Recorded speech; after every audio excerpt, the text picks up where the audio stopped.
সাকিনা কান্দে মদিনাতে, সুগুরা কান্দে কারবালাতে, রক্ত লালে লাল হইল কারবালা ময়দান, রক্ত লালে লাল হইল কারবালার ময়দান। আরে আলী আসগার পানির জন্যে শহীদ হলো ময়দানেতে, আলী আসগার পানির জন্যে শহীদ হলো ময়দানেতে, রক্ত লালে লাল হইল কারবালার ময়দান, রক্ত লালে লাল হইল কারবালার ময়দান। আল্লাহুম্মা সাল্লি আলা মাওলানা মুহাম্মদ ওয়ালা আলি মাওলানা মুহাম্মদ সাল্লাল্লাহু তাআলা আলাইহি সাল্লাম। বাবাজি মুসলমান ভাইরাও, এ সোনা মানিকেরাও, আমার আল্লাহ পাক আল্লাহ তাআলা বলছো, আমার বান্দা বান্দিরা, তোমরা যদি নবীকে এক বিন্দু যদি মোহাব্বত করতে পারো, মরার পরে তোমরা হয়ে যাবে জান্নাতি। জোর বলেন সুবহানাল্লাহ। আচ্ছা বাবাজি, আমরা নবীকে মোহাব্বত করি কি করি না? এটা হাত তুলে দেখান না ইয়া রাসূলুল্লাহ, বলুন ইয়া রাসূলুল্লাহ।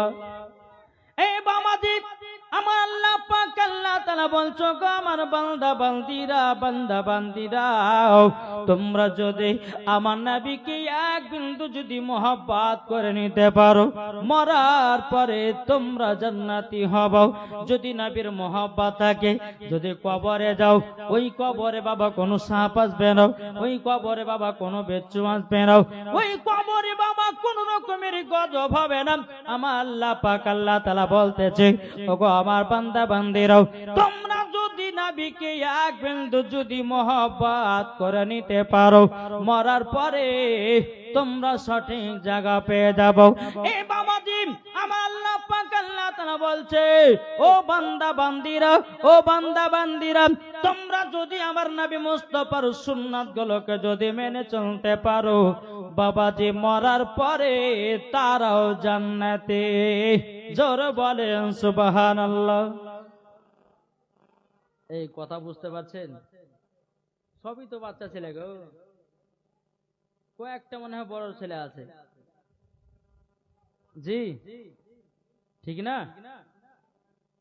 একটু উন্নত করে বলবো ভাই, যারা যুবকরা আছো, একটু জান্নাতি বাগানে বসো। কেননা এই জান্নাতি বাগানে যতক্ষণ বসবেন না, কিন্তু বাবা ওয়াজও সেরকম হবে না। আমার কমিটি ভাইদেরকে বলি, কমিটিরা একটু যারা বয়স্ক মানুষ আছে তাদেরকে একটু এই জান্নাতি বাগানে বসাও। আজ আমরা মুসলমান এমন হয়ে গেছি বাপ, জালসা হাদিস কোরআনের বাণী তাদেরকে শুনতে ভালো লাগে না, কিন্তু এই জায়গাতে যদি দুইটা মহিলাকে লাচানো হতো, বলুন যুবকেরা বাদে থাকতো? থাকতো কি? যারা বয়স্ক মানুষ তারাও বাবা দিয়েছে এই জায়গাতে বসতো লাছন দেখার জন্য। আজ এই জায়গাতে হাদিস কোরআনের বাণী হচ্ছে, মুসলমানদেরকে আর ভালো লাগে না। কি ঠিক না গো? জি, জলসা দিচ্ছেন ভালো কথা, কিন্তু বাবাজি মানুষজনকে তো এসে বসতে হবে। যেই জায়গাতে হাদিস কোরআনের বাণী হয়, ওই জায়গাতে শ্রোতা যদি না আসে, তো আল্লাহর ফারিস্তারা বলে, আল্লাহ ওই জায়গাটাকে তুমি ধ্বংস করে দাও। তাই আমি গ্রামের যুবক ভাইদেরকে বলছি, গ্রামের মানুষদেরকে বলছি যে অনেক রাত হয়েছে ভাই, তোমরা আর বেশি দেরি করো না, এই জান্নাতি বাগানে একটু হাজির হয়ে যাও। একবার দুরূদ পাঠ করুন, আল্লাহুম্মা সাইয়্যিদিনা মাওলানা মুহাম্মাদ ওয়া আলা আলে সাইয়্যিদিনা মাওলানা মুহাম্মদ সাল্লাল্লাহু তাআলা আলাইহি সাল্লাম তাবারক বলতেছে, আমি লিখিব চিঠি দেব তোমায়, পাখি পৌঁছে দিও রোজায়। জোরে বলেন, আমি লিখিব চিঠি দেব তোমায়, পাখি পৌঁছে দিও রোজায়। কবে ডাকিবে কবে আসবে মদিনার পাইগাম, যাব সোনার মদিনায়। জোরে বলেন, কবে আসবে মদিনার পাইগাম, কবে যাব সোনার মদিনা। আমি লিখিব চিঠি দেব তোমায়, পাখি পৌঁছে দিও রোজায়। আমি লিখিব চিঠি দেব তোমায়, পাখি পৌঁছে দিও রোজায়। যারা নবীর প্রেমিক হয়ে যায়, আসবে তারা সোনার মদিনায়।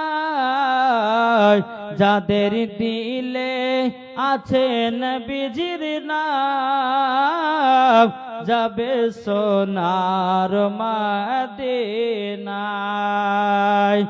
আমি লিখিব চিঠি দেব তোমায়, পাখি পৌঁছে দিও রোজায়।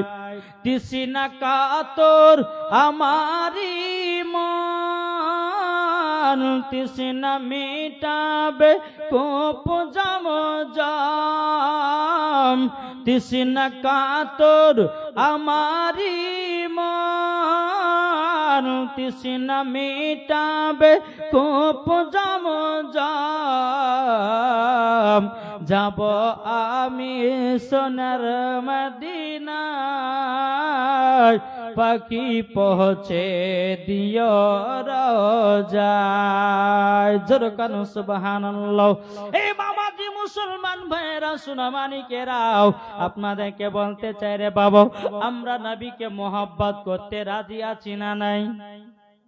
জি, আমরা নবীকে মোহাব্বতের কথা বলি বাবা, কিন্তু অন্তর থেকে আমরা নবীকে মোহাব্বত করি না। এই যুবকেরা, নবীকে যদি মোহাব্বত করতে হয় হযরত উমর ফারুকের মতো করো। জোরে বলেন, এই সুবহানাল্লাহ জোরে হবে না? নবীকে যদি মোহাব্বত করতে হয় বাবাজি মুসলমান ভাইরা, এই সোনামানিকেরাও, নবীকে যদি মোহাব্বত করতে হয় হযরত উসমান গনির মতো করো। নবীকে যদি মোহাব্বত করতে হয় হযরত আবু বকর সিদ্দিকের মতো করো। নবীকে যদি মোহাব্বত করতে হয় হযরতে বাবাজি তালহার মতো করো। নবীকে যদি মোহাব্বত করতে হয় এই বাবাজি মুসলমান ভাইরাও, সোনামানিকেরাও, নবীকে যদি মোহাব্বত করতে হয় বেরাদার ইসলাম ইমাম হাসান হুসাইনের মতো করো। নবীকে যদি মোহাব্বত করতে হয় হযরত আলীর মতো করো। নবীকে যদি মোহাব্বত করতে হয় হযরতে বেলালের মতো করো। মরার পরে জান্নাতি জান্নাতি। জোরে বলেন। এই আপনাদেরকে একটু বলবো, একটু সামনে গেছেন না ভাই? জি আছেন, একটু সামনে চলে আসেন ইনশাআল্লাহ। আপনাদেরকে বলতে চাই ভাইরা একটু সামনে এগিয়ে আসেন ইনশাআল্লাহ। আপনাদেরকে কারবালার ঘটনা শোনাবো বাপ। দেখি বলছেন, যেহেতু মুহররম মাস চলছে, কারবালার কিছু ওয়াজ আপনাদেরকে শোনাবো। একটু মন দিয়ে শুনবেন আর ইমাম হাসান হুসাইনের কথা মনে করবেন ইনশাআল্লাহ। এই মুহররম মাসের 10 তারিখে ইমামে হুসাইন রাদিয়াল্লাহু তাআলা আনহু তিনি কারবালাতে শহীদ হয়ে ইসলামকে জিন্দা করেছেন। জোরে বলেন। আজ আমরা যুবকেরা ফ্রি ফায়ার পাবজি খেলে বাবাজি আমাদের ইসলামটাকে ধ্বংসের পথে নিয়ে যাচ্ছে। কি নিয়ে যাচ্ছি না? জি। আজ আপনাদেরকে অনুরোধ করে বলতে চাই, যুবক ভাইয়েরা, নবীকে পেতে গেলে 5 ওয়াক্ত নামাজের দরকার আছে না নাই? এটা জোরে বলেন। নামাজ ছাড়া কোনো গতি আছে? জি। নবী আমার বলতেছে, যে ব্যক্তি, যে উম্মত 5 ওয়াক্ত নামাজে পাবন্দি থাকবে, আল্লাহ